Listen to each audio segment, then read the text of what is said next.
সুপ্রিয় দর্শকবৃন্দ, আজ আমি আপনাদের নিয়ে যাচ্ছি কুষ্টিয়ার শিলাইদহে অবস্থিত রবীন্দ্র কুঠিবাড়িতে।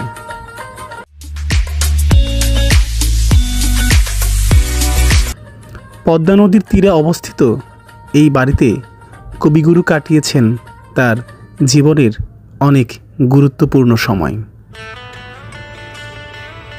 কুষ্টিয়া শহর থেকে সিএনজি অটোরিকশাতে চড়ে যাওয়া যায় এই কুঠিবাড়িতে, তবে আমি যাচ্ছি অন্য পথে। কুষ্টিয়া শহর থেকে আমি যাচ্ছি ঘোড়াঘাট নামক স্থানে। এই ঘোড়াঘাট থেকেই নদী পার হয়ে আমি যাব শিলাইদহে। কুষ্টিয়া শহর থেকে আমি এখন যাচ্ছি ঘোড়াঘাট নামক স্থানে। ঘোড়াঘাট থেকে যেখানে নদী আছে, নদী পার হয়ে আমাদের যেতে হবে শিলাইদহ রবীন্দ্রনাথের কুঠিবাড়িতে। একটু পরেই পৌঁছে গেলাম ঘোড়াঘাটে। মাত্র 5 টাকা নৌকা ভাড়া দিয়েই নদী পার হওয়া যায়। আমি এখন আছি কুষ্টিয়ার ঘোড়াঘাটে। নদীর চারপাশের প্রাকৃতিক দৃশ্য দারুণভাবে আমাকে মুগ্ধ করেছে। নদী পার হয়ে আমি সিএনজি চালিত অটোরিকশায় রওনা দিলাম কুঠিবাড়ির উদ্দেশ্যে।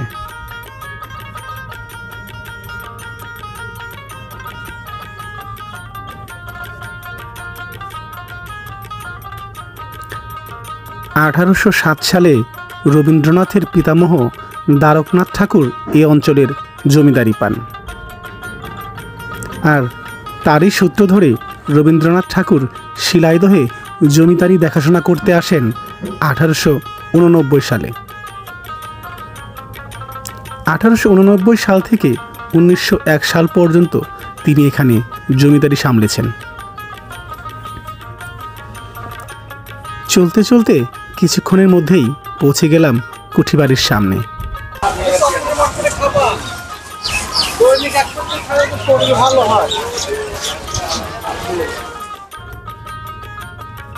কুঠিবাড়ির সামনের রাস্তার দুপাশে সারি সারি দোকানপাট সত্যি দেখার মতো।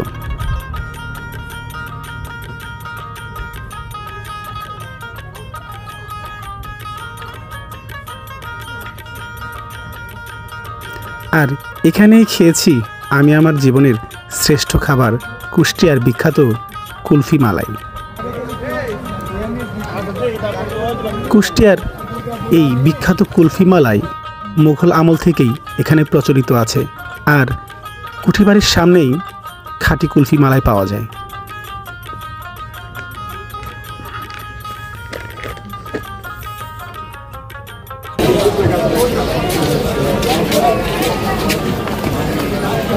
এটা হচ্ছে কুষ্টিয়ার বিখ্যাত কুলফি মালাই। হ্যাঁ, কার নাম কি? এটার নাম কি? এটা আমিরুল ভাইয়ের কুলফি। হ্যাঁ, সারা বাংলাদেশে কিন্তু কুষ্টিয়ার কুলফি বিখ্যাত।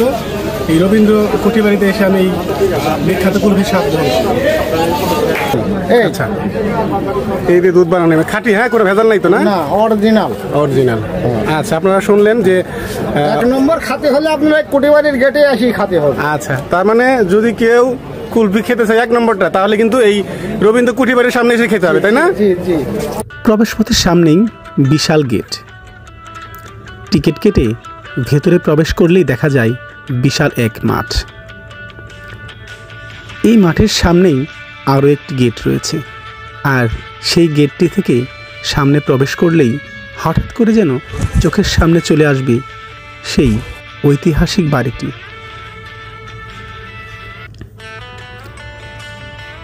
আজ আমরা এসেছি রবীন্দ্রনাথের কুঠিবাড়ি, এবং এই কুঠিবাড়িতেই তিনি একসময় জমিদারি পরিচালনা করতেন, এবং এখানে বসে তিনি সোনার তরী সহ অসংখ্য কালজয়ী কাব্য লিখেছিলেন।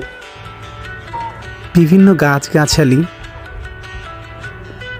পুষ্প উদ্যান এবং 2টি পুকুর সহ 11 একর জায়গা নিয়ে গড়ে উঠেছিল এই বাড়িটি।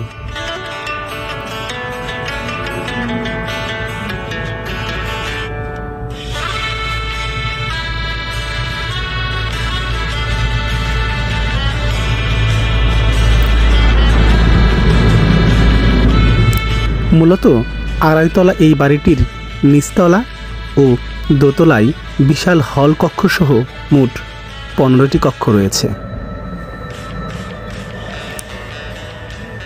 নিচতলা ও দোতলার উন্মুক্ত ব্যালকনিগুলো রানীগঞ্জ টালি দিয়ে তৈরি। কক্ষগুলোতে রবীন্দ্রনাথ ঠাকুরের ব্যবহৃত অনেক জিনিসপত্র রয়েছে। রয়েছে 2টি পল্টুন, তার ব্যবহৃত খাট সহ অনেক কিছুই।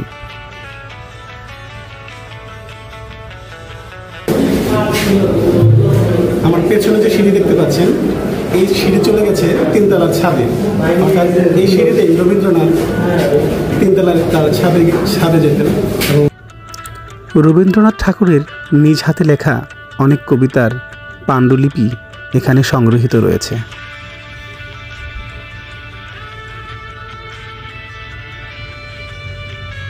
এছাড়া রয়েছে রবীন্দ্রনাথ ঠাকুরের অনেক দুর্লভ ছবি।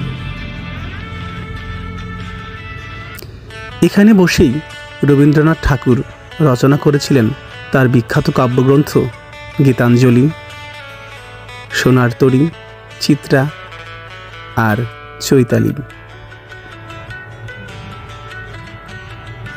পদ্মা নদী আর কুঠিবাড়ির এই কথা কবিগুরু উল্লেখ করেছেন তার ছিন্নপত্র কাব্যে।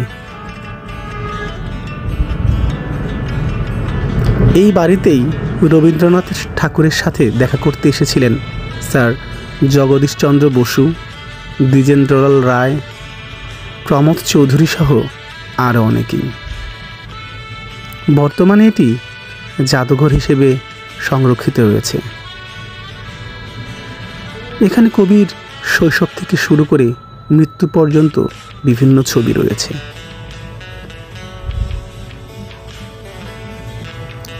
প্রতিদিন শত শত পর্যটক ভ্রমণ করতে আসে এই কুঠিবাড়িতে।